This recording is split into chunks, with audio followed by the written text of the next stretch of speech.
This is the Inside Data Center podcast.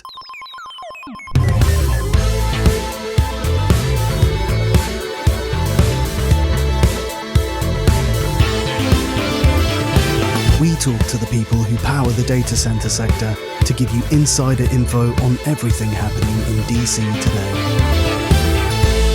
Here's your host, Andy Davis.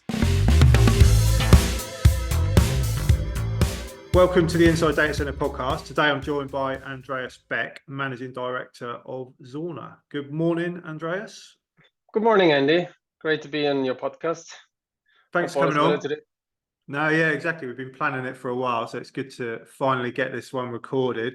Looking forward to obviously hearing a bit about your career and how you established yourself in the industry, but also quite a key point, I think, is talk about your experience in the construction aspect of data centers, but also your experience in other sectors and how we can learn from how we build in pharmaceutical and other mission critical sectors and bring that into the world of data centers. Before we go into all that, do you just want to give a quick introduction of who you are and what your role is at Zauner? Oh, absolutely. So my name is Andreas Beck. I'm the Managing Director of Zauner. Zauner is a family-owned business. We're in the business now for 25 years. It's still, the majority is owned by the family. So I have a co-managing director, Roman Zauner. He's also in the business. And we have been ever since like an industrial M&E contractor. So I started to work 2003 after engineering school as a piping engineer. That was back then with another firm. I started probably was, 3 days in the office, and then they sent me to some site in Germany, which was quite a good experience. Yeah, I quickly learned, how things are going, and I took a lot of lessons from that. So my first task was to measure pipe supports. So they installed a lot of pipe supports in the building, probably 20,000 pipe supports. But somehow they forgot in the process of installing all them supports to measure them properly. So they didn't have proper records. So my task was for the first 6 months, produce the records, get them ready for remeasure. But it was a great experience. So I did a few years as a project engineer, and then I got promoted to project manager. It was mainly in pharmaceutical. That was where I started off my career. And it was now close to 9.5 years ago when I joined Zauner. I joined them as head of project management. I think time was right. It was a good opportunity, and also the business within Zauner.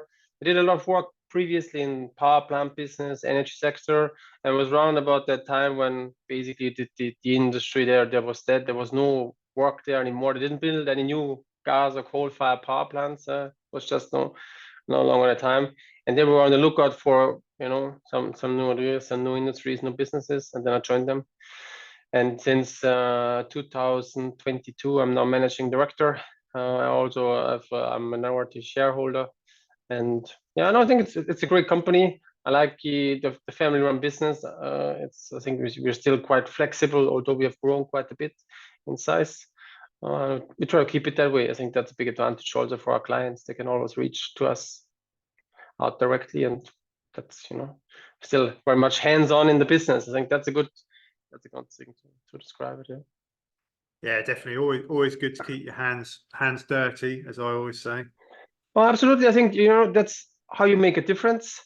That's how you can also continue conversations with clients. So, for example, I've been in Denmark yesterday visiting a client, and I feel it's still very important that you know what's going on the project and what are the issues and are you getting on progress-wise, where are you roughly, and follow the steps throughout the life cycle of a project. So you can always engage in a discussion. Otherwise, they feel okay, you're just here for a nice chat and for a coffee, and then you move on, but you don't really care. I think it's all about caring, and also our own people. I think they like that you care and that you listen to them, and then everybody can do it when it's all going well. But as projects continue, there are issues, and when you listen to people and support them with clearing the issues, then I think that was making the difference. Yeah, definitely. And when did you first get exposure to data centers? You obviously touched on that your background was pharmaceutical and you moved into it. So when did you first enter this crazy world? Yeah, I think the when I started with Zauner, we looked a bit on, you know, what other industries could there be, because power plant, the industry was dead. So we said obviously pharmaceutical, because of the background, that's an area we want to move in, and that's what we pretty much did straight away. And then the other one was said, okay, so like in the power plant business, one thing you do is you install large carbon steel pipework. So, you know, what could be another industry needing for having the need for large carbon steel pipework? And obviously that's data centers. It might not be steam, but it's obviously chilled water. And that's where we said, okay, we want to go into the industry. That was probably 2015. It took us another few months until we got really, you know, in contact with the right guys, with the right GCs back in the time. You know, we started getting some visits, audits, some pre-qualifications, many pre-qualifications at the beginning. But it's very difficult to get into a new industry. And they were all saying, you know, great guys, you know, what are your references? And we told them, okay, we know how to install a pipe. Yeah. But then they said, obviously, they need somebody with data center experience. And that was quite tough. So it took us from 2016 until 2019 when we signed our first large project in the industry. Fair enough, we have been busy with other stuff, so maybe we didn't put all the focus on it. I think it's a process, because the clients, you know, they like people who know the industry, they have references and all things are going. And I think time was just right in 2019. Client there was open for a new company. They were quite supportive, and obviously that was the start into the data center industry. And it's for us as a company, it's great that we did it. Yeah. Yeah, and it's interesting as well, because one thing I always say is that the data center sector was a closed shop. So it was very difficult for anybody to get into this industry, whether it's a company looking to get into it or an individual looking to get into it. But as the industry has got busier and busier, there comes a necessity where they need to look outside. And what they get when they look outside is actually fresh ideas and fresh organizations and ways to do things differently. Yeah, I think so back around 2019, 20, there was quite a boom of data centers, and that's when they opened up. They said, you know, we have these couple of contractors and a couple of agencies and a couple of, you know, but you're not gonna be able to deliver all these projects in the same time. So that's what they say the first wave of, you know, newbies to the industry, which we were part of, which was a great time. And I think it's you know, you look at it differently. You see, okay, you know, we always did it like this, but maybe there is another way to it. And I think you know, with the projection of workload, that's the only way to go. It's impossible just to keep the amount of work going if you just stay the same. I think we also see that when we look for new talent. So let's say our main businesses is life sciences, data centers, and then battery factories.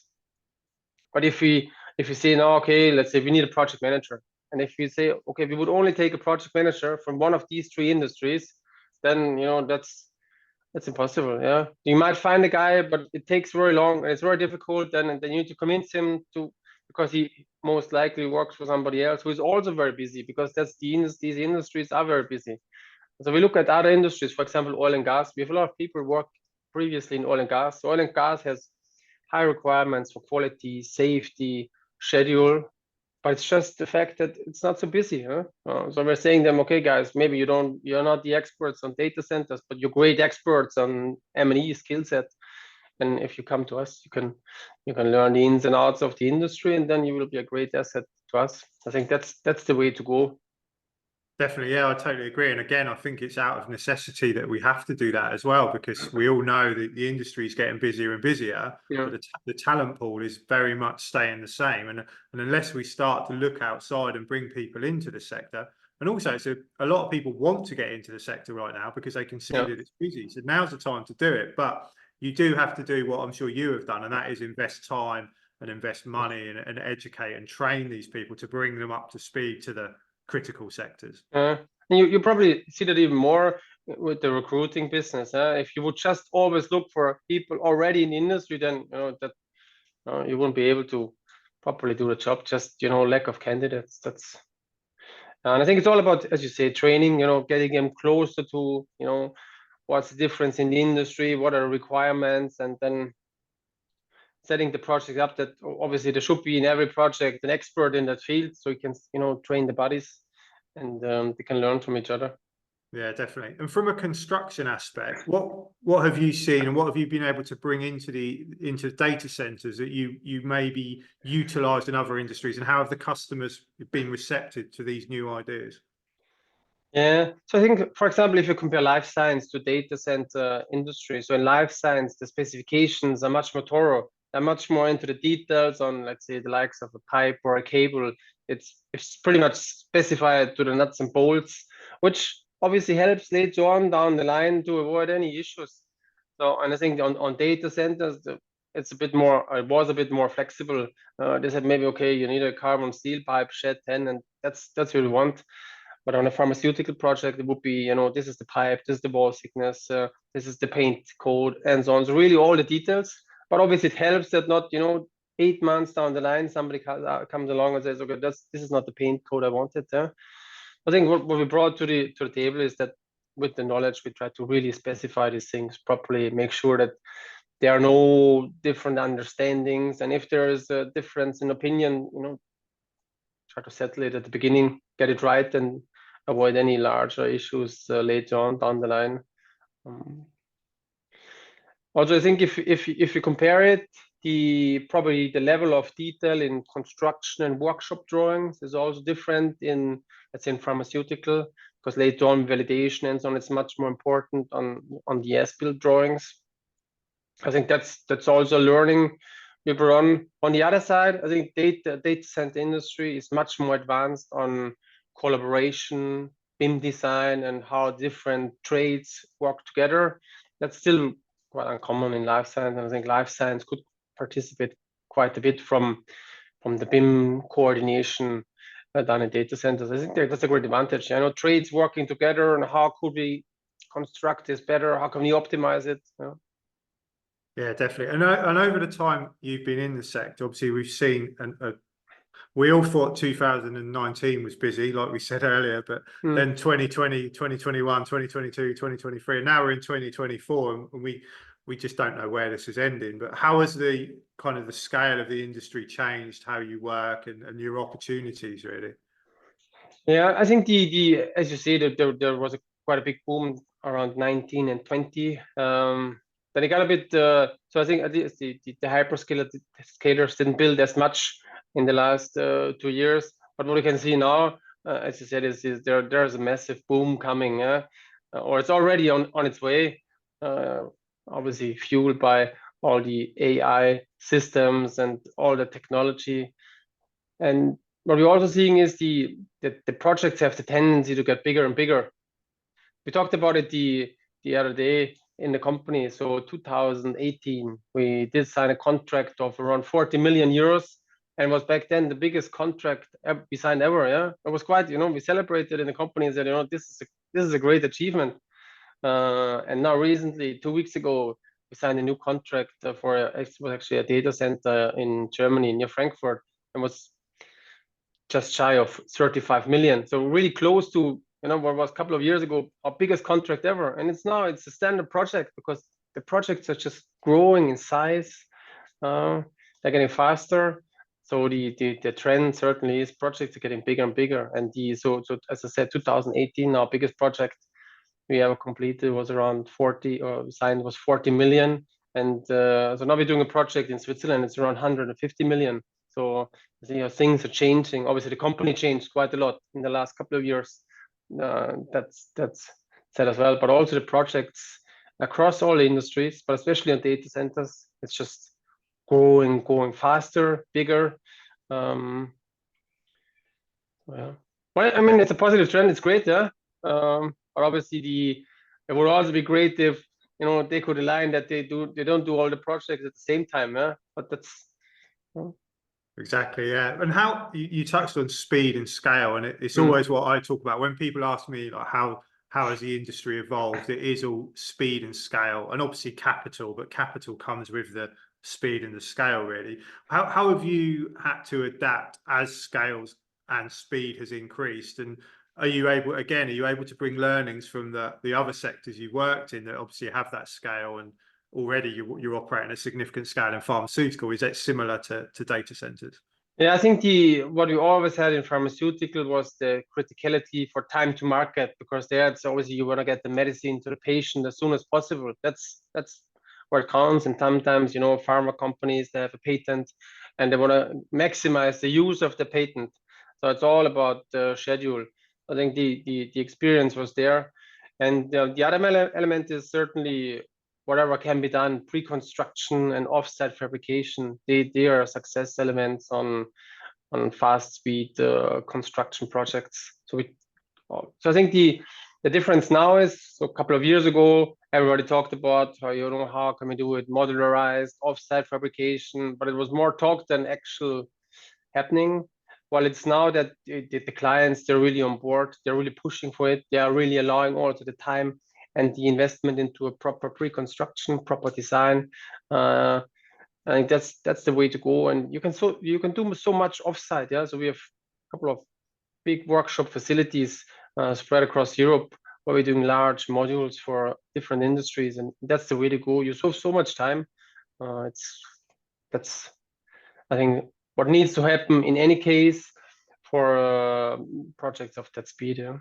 Yeah, definitely. And you're seeing it more and more that in my conversations, and I'm sure in your conversations and some of the listeners with those cloud hyperscale organizations, it's all about modularity now. And you know, they're looking at it themselves. They've got these huge manufacturing facilities coming online in the States that are going to produce modular components for their own facilities. So it's always been talked about, and I'm sure you agree. And if I listen back to podcasts probably 3.5 years ago, people were talking about it but not doing it.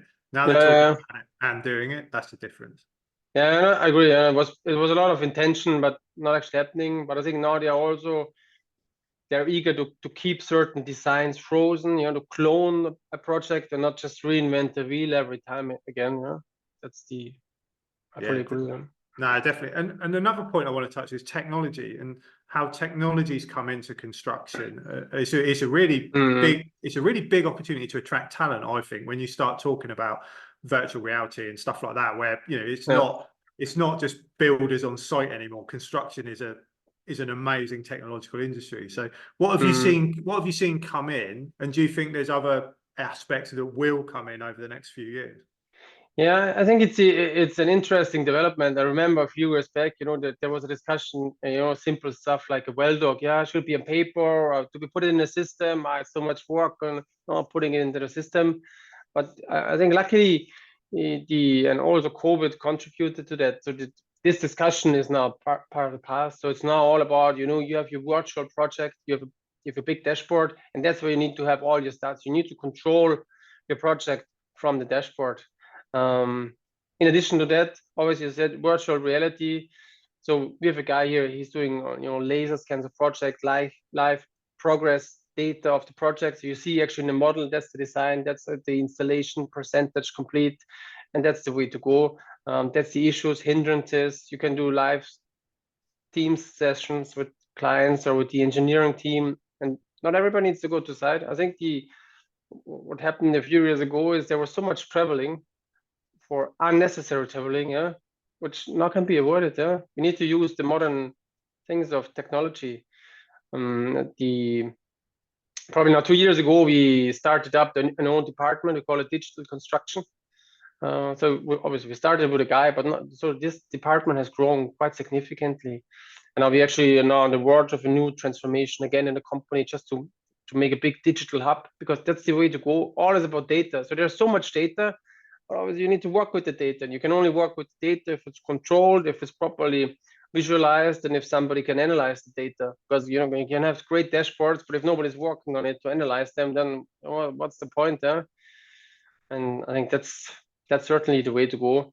I can see that we're looking at a few other things right now in terms of how can we use the data, for example, to incentivize our workforce. We have all the data, we have all the hours, we have the progress. We can see, you know, who is working, who gets more progress done, who gets less progress done, well quality, and so on. And we want to transfer this also into workforce incentive. So, you know, guys who are performing well should see that there is a difference to lower performance.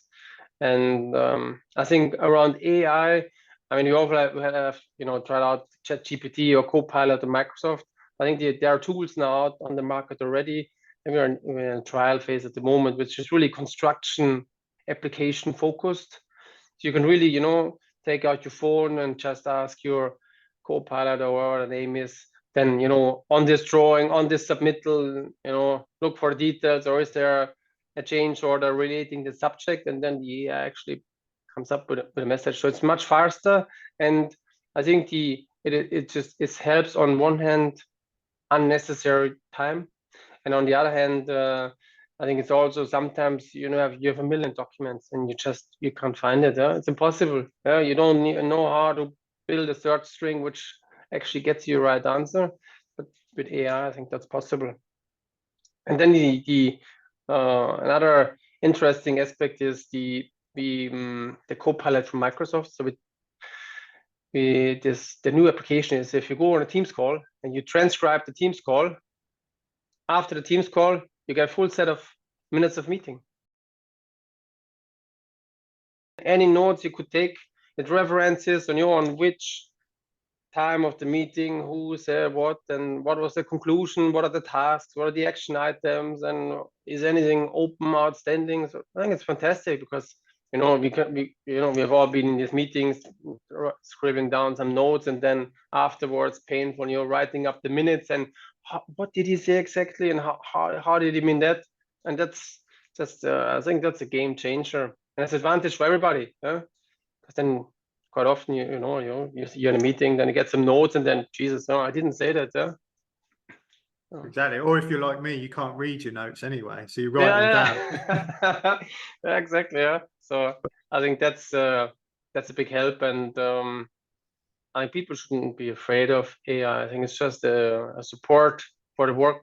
I mean, we still need to do all the hard works on site. They won't go away, but sometimes useless, senseless work can be substituted, and we can look at something else. And projects need to be done quicker, faster, more efficient, and that's a big help.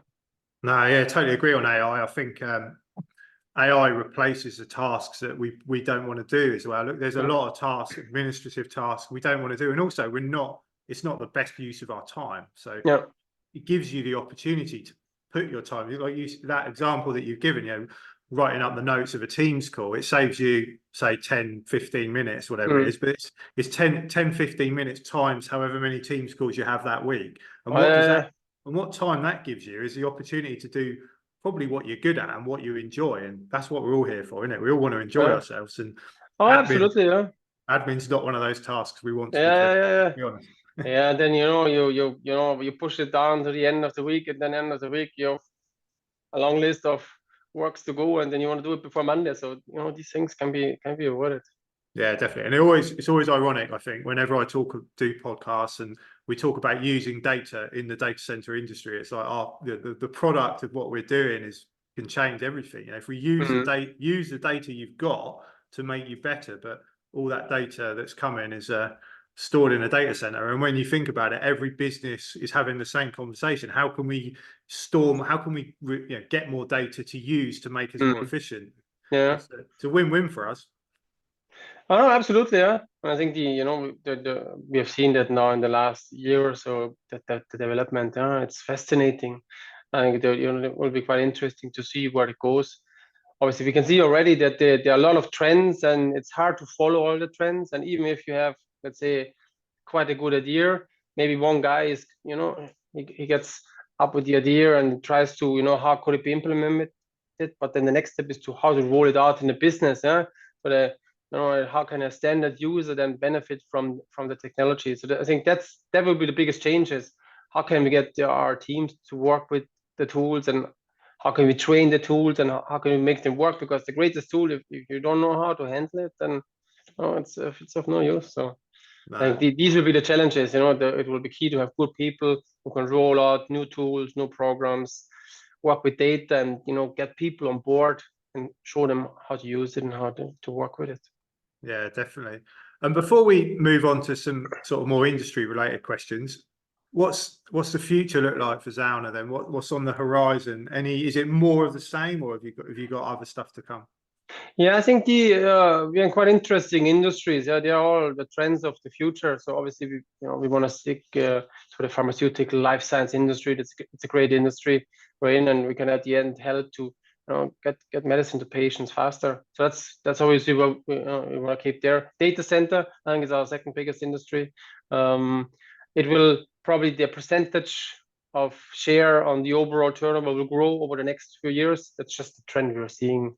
And obviously, I think we have a certain flexibility in the business that we can move also their shares percentages on turnover to whatever industry has more demand and more need.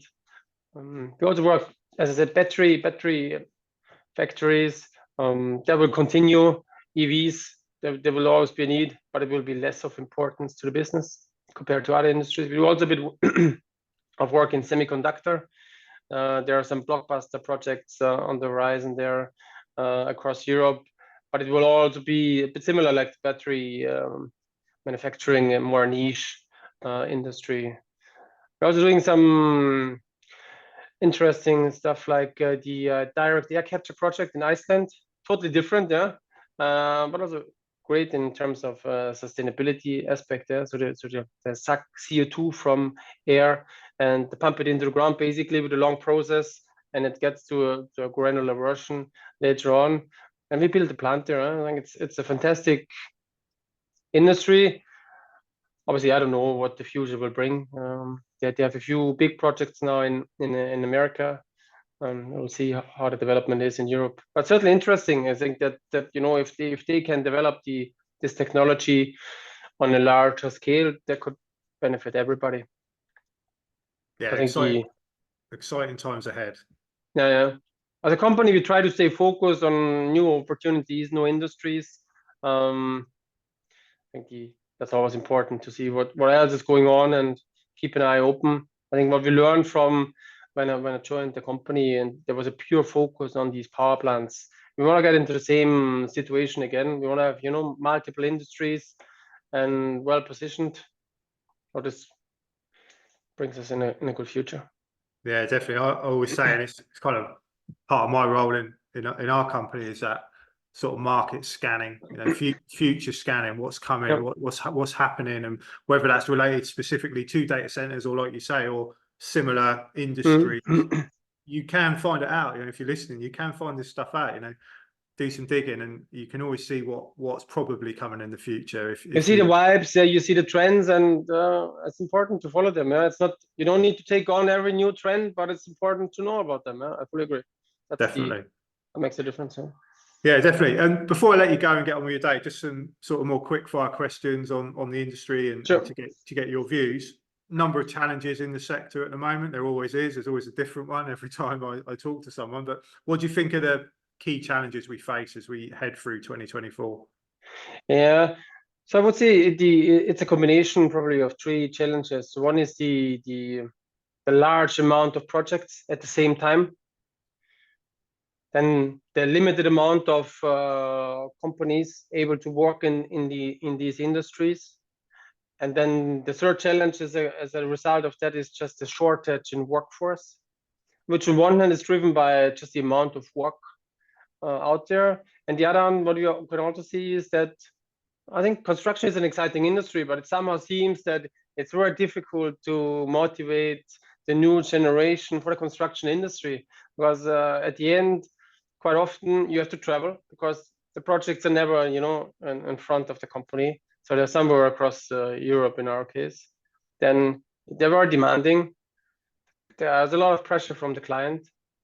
And at the end, then there are a lot of hours.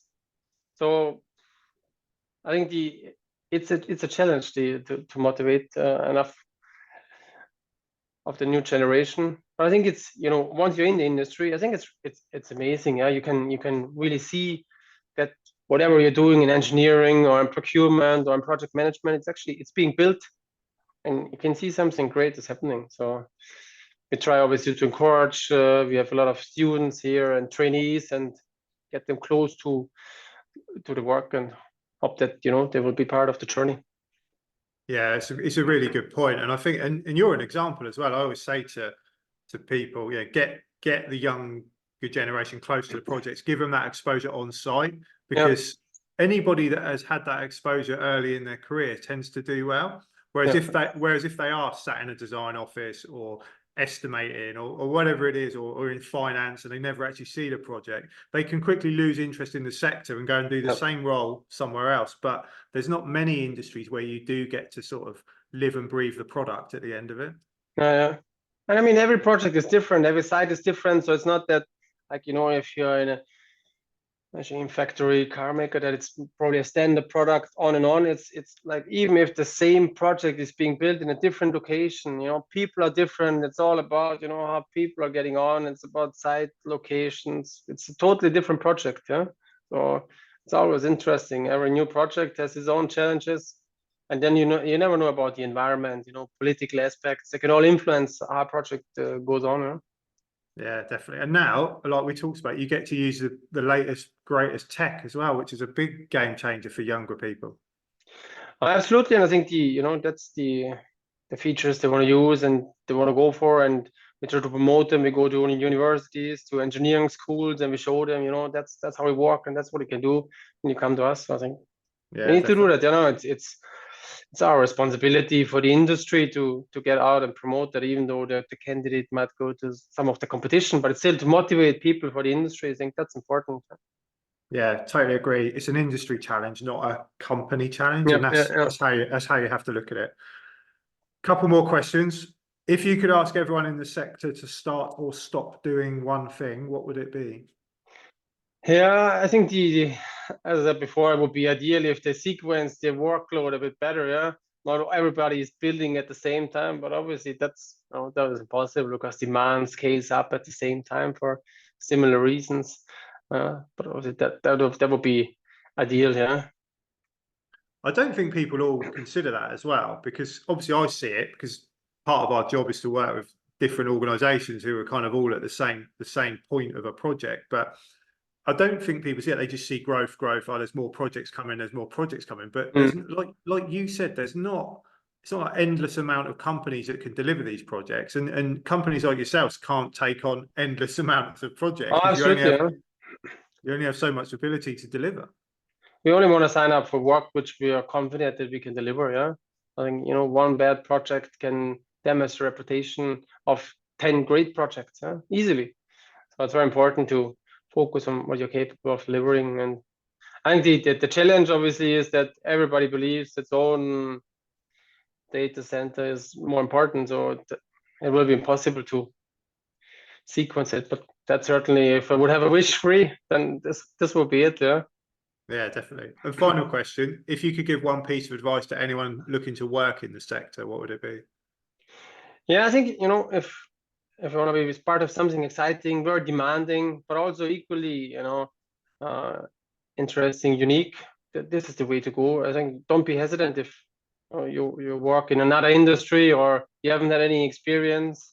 I think the companies like us, we're open. People from other industries, we give good training, but then it's quite exciting. And then obviously, it's also great at home. You know, you're building this large hyperscale data center for.